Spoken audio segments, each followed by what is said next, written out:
Pada kesempatan ini kita akan berdiskusi bareng ya. Mungkin teman-teman ini habis makan siang ya, semoga nggak ngantuk. How to submit your journal.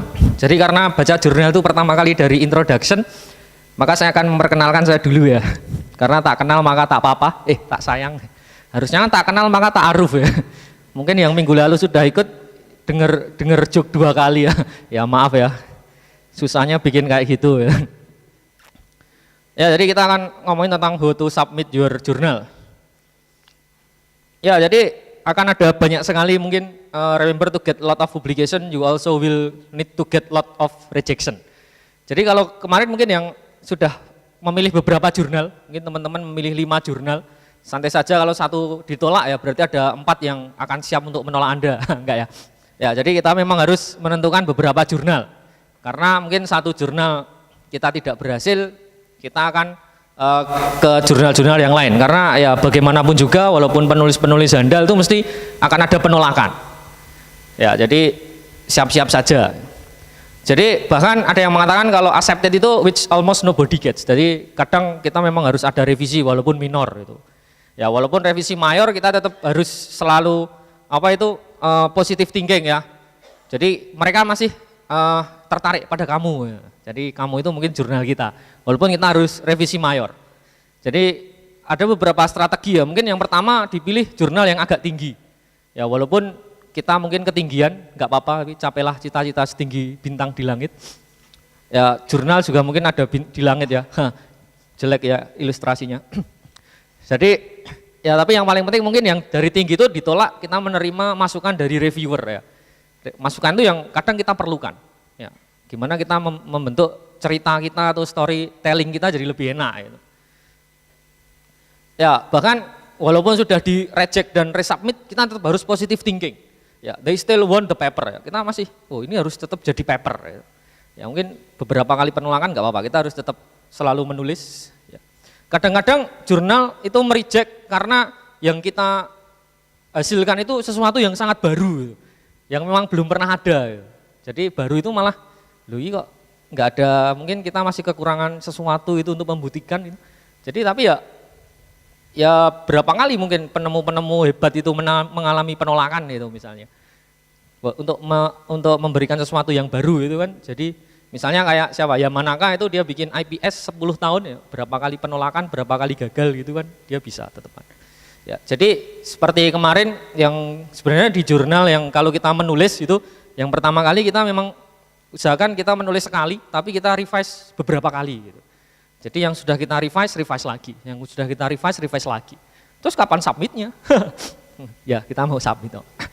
Ya jadi peta dari publikasi kita itu ya mungkin bukan seperti petanya Dora ya. Mau kemana kita? Mau ke publikasi. Terus ada Diego, tahu kan Diego? Temannya Dora. Tapi Dora senang ya, Diego sudah putus dengan Nikita Willy. Terus akhirnya sama Dora. Ya jadi tentu saja yang pertama kita akan find a journal ya. Kan kemarin mungkin sama Yuca, besok akan ada gimana cara memilih jurnal, ya kan? Cara memilih jurnal nanti ada, setelah jurnalnya dipilih, kita harus prepare your paper. Nanti akan banyak kita bahas adalah bagaimana kita memprepare paper kita ya, sesuai dengan jurnal yang kita inginkan. Jadi aturan di jurnal yang satu itu mungkin sangat berbeda dengan aturan di jurnal yang lain. Walaupun kita storytellingnya sama, tetapi kita harus menyesuaikan aturan main yang ada di jurnal itu. Kita nanti akan submit dan revise. Ya, kadang untuk submit dan revise itu butuh usaha yang melebihi untuk submisi ya. Untuk revise ya, mungkin untuk revise ini kadang usahanya sangat besar. Kalau kita harus revisi mayor dan itu jurnal yang sangat bergengsi, mungkin take time yang bulanan gitu. Ya, atau ya bulanan bisa ya, tahunan nanti jadi kredit mobil ya, enggak ya. Terus kita juga bisa mengetrack submisi kita ya. Sebenarnya ini tinggal kita buka di website jurnalnya, kita bisa tahu semuanya. Terus saya ngapain di sini? Ya sebelum kita menulis jurnal ini ada beberapa authorship ya, yang mungkin perlu teman-teman ketahui. Jadi first author itu seseorang yang memang bertanggung jawab ya, conduct supervise the data collection.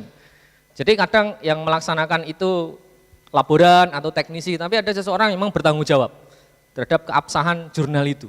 Ya kalau pas sekolah ya ya mahasiswa gitu. Kalau kita sebagai peneliti ya kita.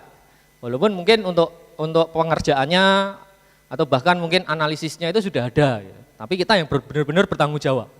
Terus ada co-author yang ini yang secara memberi kontribusi secara intelektual ya. Entah itu revisi atau misalnya dia memberi masukan, berdiskusi, itu adalah co-author ya. Kadang ada beberapa co-author mulai dari yang depan sampai yang belakang gitu. Kalau di luar negeri kadang yang belakang itu dewanya, bukan, bosnya, yang benar-benar big boss itu malah di belakang. Ya, misalnya saya dulu belajar itu atau ada mahasiswa yang nama pertama itu biasanya mahasiswanya. Nama keduanya itu adalah supervisor langsung. Supervisor langsung dari si mahasiswanya. Terus nanti yang 2, 3, 4 itu yang berkontribusi. Ya misalnya diskusi atau kita latihan bikin apa pada seseorang gitu, yang kuantifikasi dan sebagainya, kalau bisa dimasukkan ya dimasukkan di situ. Terus yang terakhir adalah big boss-nya yang mendanai misalnya. Ya, yang harus kita agak kita hindari adalah ghost authorship ya, dan juga give author gitu ya, author yang ya, diberikan ya, mungkin kadang kita harus menimbang-nimbang ya, ini mau dimasukkan ke author atau acknowledgement gitu. Ya kalau dia tidak berkontribusi langsung ya bisa dimasukkan ke acknowledgement, ya tidak ke author gitu misalnya. Jadi author who participate in the work, jadi kadang-kadang dia nggak berpartisipasi tapi kita masukkan entah untuk berterima kasih atau apa, tapi tidak secara langsung ya sebenarnya kita hindari. Ya jadi ada beberapa etik di publikasi. Yang pertama adalah tentu saja plagiarisme. Ya, kita harus selalu menghindari plagiarisme ya. Kita harus berusaha dapat mungkin, misalnya kita kadang copy paste dari jurnal yang lain, ya kita harus mencoba untuk membuat kalimatnya yang beda gitu misalnya, atau gimana cara mencuplik, atau kita baca review itu, terus kita menemukan ada hasil penelitian orang lain, ya sebaiknya kita merujuk ke penelitiannya itu, bukan ke reviewnya itu misalnya. Ya kan kalau review dengan pure penelitian kan beda ya. Review itu biasanya sudah ada beberapa hasil penelitian. Kita mungkin saja cuman menuliskan oh ini dari satu review itu, tapi sebaiknya kita merujuk ke penelitian yang dilakukan oleh orang tersebut. Ya. Terus yang perlu kita perhatikan juga multiple publication in the same work ya. Jadi jangan pernah kita submit satu manuskrip ke lebih dari satu jurnal pada waktu yang sama. Ya, itu tidak sopan ya. Jadi misalnya kita sudah nembak si A, mau nembak lagi si B, kan tidak sopan. Kok jadi gitu ya? Ada istri saya lagi. Enggak. Di mana ya? Tolong carikan di kolong meja. Ya, terus jadi kita prinsipnya adalah kita berusaha mensitasi dan acknowledge other work secara appropriate ya. Jadi tadi kita harus hati-hati, mungkin banyak teman-teman yang para senior saya yang sangat hati-hati ya untuk dipaskan ini dengan yang pas waktu tesis gitu kan, dipaskan antara apa yang kita katakan, kita tulis di tesisnya sama referensinya itu benar-benar diteliti gitu. Ya, jadi yang tadi yang hanya co-author saja yang membuat kontribusi mayor yang kita tulis di situ. Ya. Jadi sebenarnya yang paling penting untuk penyiapan manuskrip adalah kita mengikuti guide for author-nya. Ini mesti ada di jurnal-jurnal apa itu, mesti guide for authors atau instruction for author itu ada ya. Kita menyesuaikan dengan aturan main jurnal itu. Ya, karena dengan kita menyesuaikan berarti kita memang benar-benar ikut atau kita benar-benar pengen submit ke situ. Kadang dilihat editornya saja ini sudah tidak sesuai langsung ditolak kan bisa. Ya kan? Jadi kita harus guide for author ya. Terus ya ini sebenarnya di sini sudah ada. Di homepage itu semuanya sudah tersedia lengkap ya. Kita mau kemana itu, aturan mainnya seperti apa itu sudah ada. Ya, tapi sebelum kita bisa submit, kita mesti bikin account dulu ya. Sebelum nabung di bank aja kita harus bikin account ya. Apalagi submit ya, supaya bisa login. Ya, jadi paling penting adalah ini, follow the guideline. Prinsipnya adalah ya apapun kita sesuaikan dengan apa yang ada di situ ya. Maka di pelatihan ini mungkin bagi teman-teman yang sudah menentukan jurnalnya mana yang mau diikuti, silakan ya dibaca guideline-nya benar-benar ya, mulai penulisannya, terus bagaimana cara memilih berapa jumlah kata yang harus kita submit itu juga penting. Misalnya 4.000 sampai 6.000 itu karena akan menentukan submission fee ya kadang. Kalau semakin banyak akan semakin besar juga.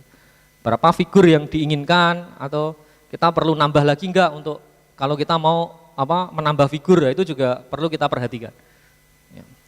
Ini banyak ya, silahkan dibaca sendiri. Ya, yang paling penting adalah different journal have different rule, ya itu yang perlu kita perhatikan. Jadi jangan sampai kita copy paste, oh di sini ketolak, terus mau submit yang lain hanya di copy paste saja. Kadang masih sama gitu ya, itu jadinya salah ya, tidak mengikuti jurnal yang kita inginkan, yang kedua gitu. Jadinya di editor mungkin akan marah ya, ini langsung ketolak saja. Ya, terus cover letter juga penting juga. Mungkin nanti ada materi juga tentang cover letter ya, apa yang harus diperhatikan. Ya. Terus yang paling penting juga ini use proper manuscript language ya. Of course bahasa Inggris gitu. Bahasa Inggris ya. Nanti ketika kita bikin cover letter kita bikin NB ya. If I use English, the problem is not for you, but for me. Because my English is English salah paham. If I am salah, I hope you paham. Kan nggak mungkin kita bicara seperti itu gitu ya. Ini tertawanya agak terlambat ya. Apa ngantuk ya? Selamat datang. Ya, jadi ini sangat penting ya. Ini yang perlu kita perhatikan ya. Jadi ya Inggris kan kadang bahasa yang diinggriskan.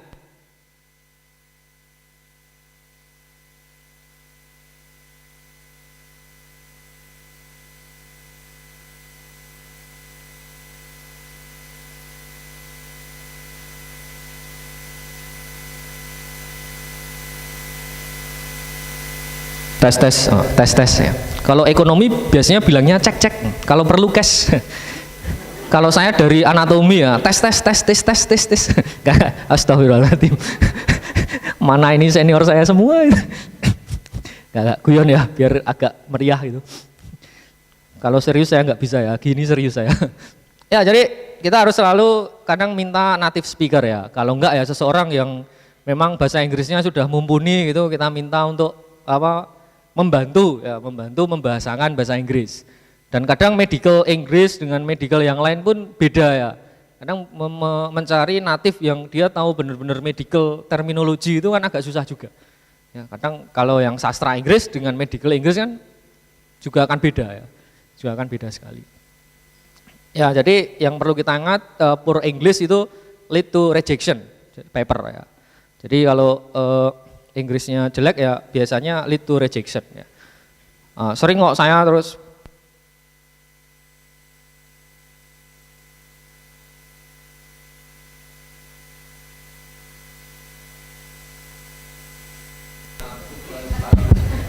tapi nggak nyampe telinga bagian dalam, makanya nggak sampai ke otak saya. Oh, terima kasih Mas. Ya. Terus beberapa error itu sentence contraction ya, mana yang jamak, mana yang tidak, itu penting juga. Terus kita mau dibikin majemuk atau tidak, ya ini penting. Terus incorrect tenses itu kadang sangat sering terjadi ya, misalnya untuk riset dan hasil itu sebaiknya pakai past tense gitu, karena sudah lampau, itu perlu kita cermati juga. Misalnya kita refer ke salah satu penelitian, kalau dia melaporkan kapan kita mau pakai past tense, terus bisa nggak kita pakai present gitu misalnya. Yang seperti apa, itu juga sangat penting di sini. Ya, grammar ini juga tidak kalah penting. Mixing language ya, kadang-kadang kalau kita kelupaan ya dari bahasa Indonesia di bahasa Inggris kan, akhirnya tercampur gitu. Ya, jadi semua yang ada di manuskrip itu figure, chart, graph, dan foto itu sebisa mungkin dengan English language ya. Ya, jadi 35% dari submitted manuskrip rejected before peer review ya. Jadi itu adalah masalah-masalah teknis ya, belum kita ke konten gitu misalnya. Jadi kadang itu yang membuat 35% mungkin lebih ya, yang disubmisi itu rejected ya. Itu hanya masalah teknis saja. Entah itu apa itu yang tidak sesuai dengan aturan main, terus kita pakai bahasa Inggris yang jelek, atau mungkin citasinya gitu. Karena sekarang sudah editor mesti sudah ada ya, citasi itu disesuaikan, kita sesuai dengan referensinya enggak, itu sudah ada softwarenya gitu. Atau jurnal kita itu sudah pernah dipublish di mana, itu juga mungkin mereka akan mencari ya. Dipakai googling itu kan sekarang mudah ya, Google itu pakai googling. Kalau editornya salah berarti dia nggak pakai googling tapi pakai Yahoo. Ya, salah.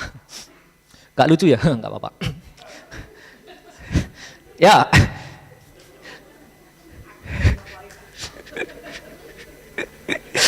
Ya, jadi ini kalau bisa semuanya kita cek ya, kita kasih cek gitu yang kita perhatikan semuanya ya.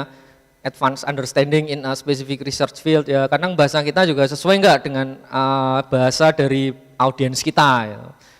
Kita medical itu audiensnya apa misalnya ekonomi itu kan ya enggak nyambung ya. Ya mungkin nyambung juga ya. Ya, terus interest dengan jurnals audiens enggak ya. Struktur itu juga perlu.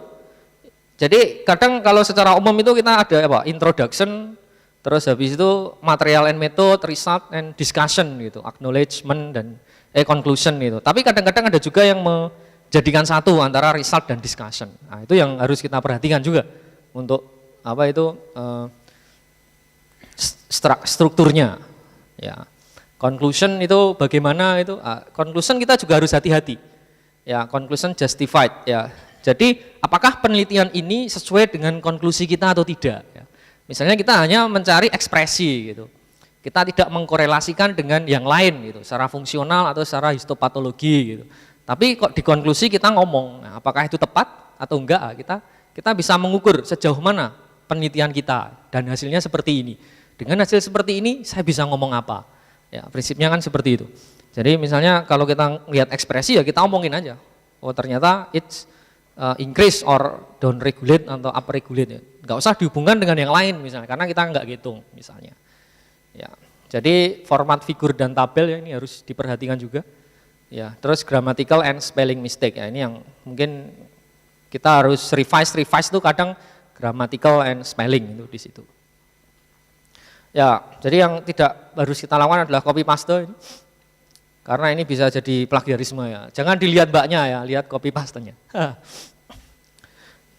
Ya, jadi plagiarisme bisa macam-macam ya, word, idea ya, finding, writing itu bisa macam-macam. Diagram, grafik ya. Bahkan gambar itu bisa ya. Kadang kemarin di mana itu ada beberapa peneliti yang tahun 2010 sampai 2012 itu dari satu grup itu dia meretraksi ya, meretract ya. Jadi jurnalnya sudah dipublish, di retract kembali. Itu sebabnya cuma satu ya. Jadi gambar ada satu gambar yang dipakai oleh satu grup penelitian itu di beberapa jurnal. Misalnya ada gambar apa kayak jantung gitu, tapi gambarnya diputar saja 90 derajat.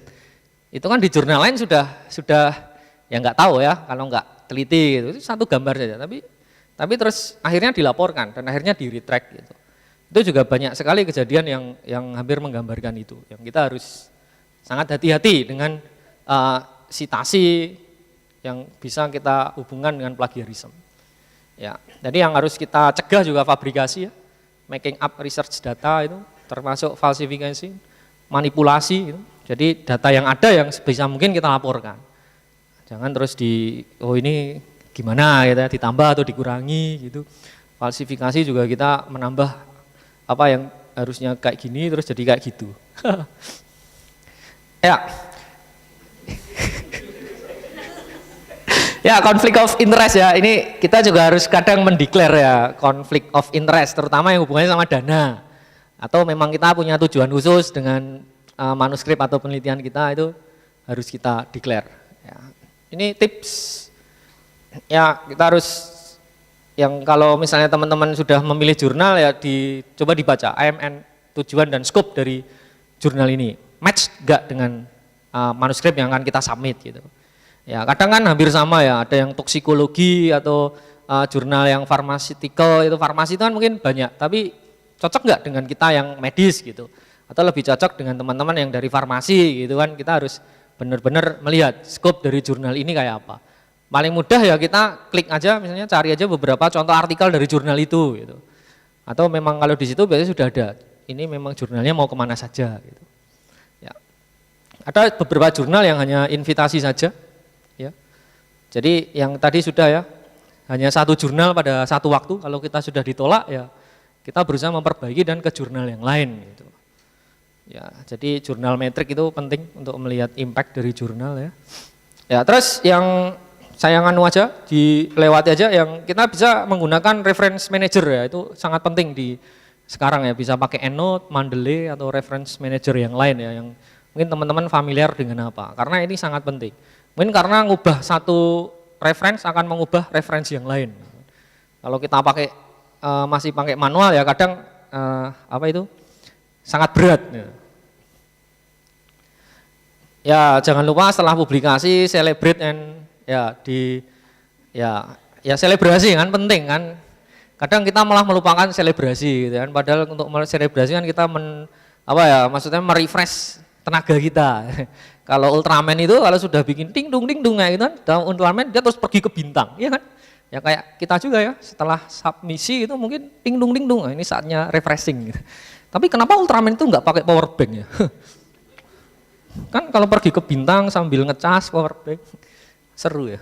Yang paling bodoh dari Ultraman apa kira-kira? Musuhnya ya, monsternya itu. Ultraman itu di Jepang. Kok monsternya turunnya ke Jepang terus ya? Kenapa nggak ke Jakarta? Ya, nggak. Ya, sekarang di Jakarta sudah ada dok, Garuda ya, Satria Garuda. Oke lah, nggak penting itu. Sorry ya. Ya ini beberapa yang mengakibatkan penolakan ya. Soalnya lihat wajah-wajah serius itu takut saya.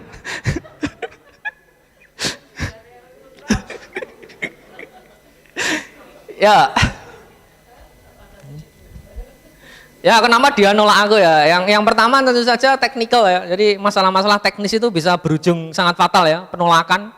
Jadi di sini ya kita baca apa itu aturan mainnya, terus kita berusaha menyesuaikan dengan itu karena akan berujung penolakan itu. Ya.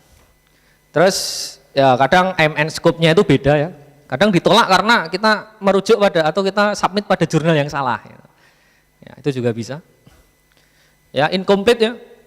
Jadi ada yang kurang dari misalnya observasinya atau kita membahasakannya kurang komplit itu juga bisa. Atau ada beberapa eksperimen yang harusnya kita lakukan tidak dilakukan. Itu kan incomplete ya. Terus kita kesimpulannya menuju ke yang tidak kita lakukan itu nanti jadinya salah. Ya, jadi prosedur analisis itu to be defective ya. Sebaiknya memang kita menggunakan gold standard gitu. Misalnya mau melihat ekspresi. Ya kalau bisa pakai real time atau yang RNA ya, Western blot atau ELISA ya. Tapi kadang kita memilih untuk bikin IHC itu kan kadang mau menempatkannya seperti apa itu harus hati-hati gitu. Ya. Ya jadi komprehensif atau it's boring gitu ya kadang mungkin editornya membaca tulisan kita boring. Ini kok boring. Ya terus kalau sudah accepted ya kita melihat untuk jurnal polisi and copyright and reprint itu kadang kalau copyright pengen kita yang memiliki biayanya agak mahal ya. Jadi ya kita pastikan itu mau apa itu kalau sekarang dari fakultas alhamdulillah sudah memfasilitasi ya biar submit itu yang di sini mungkin bisa di cover itu kan. Katanya kalau BMC itu nanti sudah 30% ya Mas, submissionnya BMC ya. 30% diskon ya. Terus nama yang tagihannya Prof. Uut kan enak ya. Kasihan Prof. Uut. Semoga beliau selalu sehat ya. Ya untuk summary kita ikuti aturan main ya. Ini saja aturan guide. Pakai bahasa Inggris yang benar, jangan ejaan yang diinggriskan karena mungkin bahasa Indonesia dengan bahasa Inggris akan berbeda itu. Ya kalau EYD nanti jadian ejaan yang diciuskan, nah itu malah lain lagi. Hindari plagiarisme, copy data, fabrikasi gitu. Ya sediakan dana jangan lupa atau cari yang free ya. Ini bukan cara ya, cari. Ya oke, thank you. Ini gambar bonsai ya. Saya tutup dengan cerita. Cerita apa ya? Jadi kenapa kok bonsai? Jadi kita ibaratkan tulisan kita itu seperti bonsai ya. Katanya untuk membuat bonsai yang indah itu pohonnya itu akan disayat dengan pisau. Ya, jadi oh ya malah dikawati ya. Itu kayak kan nanti apa itu torturing ya. Jadi penyiksaan ya. Tapi ya kalau jurnal yang bagus itu kayak bonsai yang indah itu berarti dia sudah melewati berbagai macam sayatan gitu, atau kawatan gitu. Tapi kita harus tetap yakin untuk bisa menghasilkan bonsai yang indah gitu. Oke, itu saja atau mau cerita lagi? Ya, ketimbang ngantuk ya. Ini kan semuanya penelitian ya, kira-kira ada satu penelitian yang bisa kita lakukan bersama di seluruh fakultas kedokterannya. Penelitian pada orang jomblo gitu misalnya. apa ya, misalnya BPK, Badan Pendidikan Kedokteran ya, mereka mengadakan survei, bagian pendidikan kedokteran, bahwa orang jomblo di kedokteran itu terlalu menggunakan PBL dalam kehidupan sehari-hari. Tahu kan PBL ya, problem based loving gitu. Ya kan, terus kalau pasien orang jomblo itu datang ke dokter biasanya kena penyakit sendi ya, sendirian gitu. Terus ketika di pemeriksaan fisik ke dokter itu dari bagian anatomi itu mungkin dokternya yang sering dipanggil untuk skilab, ternyata di lidahnya itu mengalami atrofi papila-papila untuk merasakan ya, bukan rasa manis, bukan rasa asin, tapi rasa sayang. Terus apalagi ya orang jomblo ya, terus kalau penelitiannya dilakukan oleh orang biokimia gitu ya, orang jomblo itu terkena mutasi ya, mutasi pada gen yang mengekspresikan senyawa C1NT4. C1NT4 ya. Cinta ya benar. Oh iya, ini malah ada ya. Nanti terus ikut nganu ini blog materinya Bu Yayi ya, yaitu building relationship. Blog A.2. Mungkin itu aja ya. Kalau saya bagian mengajari aja orang yang jatuh cinta, kalau mau menyatakan cinta pakai cara anatomi bisa ya. Oh, kamu tahu vena porta? Oh, tahu. Aku hanya memastikan jalan ke hatimu. Nah, itu kan bisa. Atau dengan cara, habis dilanjutkan dengan cara biokimia ya. Jadikan aku glukosa, simpan di hatimu. Kira-kira pakai enzim apa ya? Kalau glukosa itu dia berasal dari maltosa dipecah oleh maltase. Jadi galaktosa. Galaktosa oleh galaktase akhirnya jadi glukosa. Glukosa disimpan. Enzimnya apa? Simpanse. Terima kasih ya. Waalaikumsalam warahmatullahi wabarakatuh.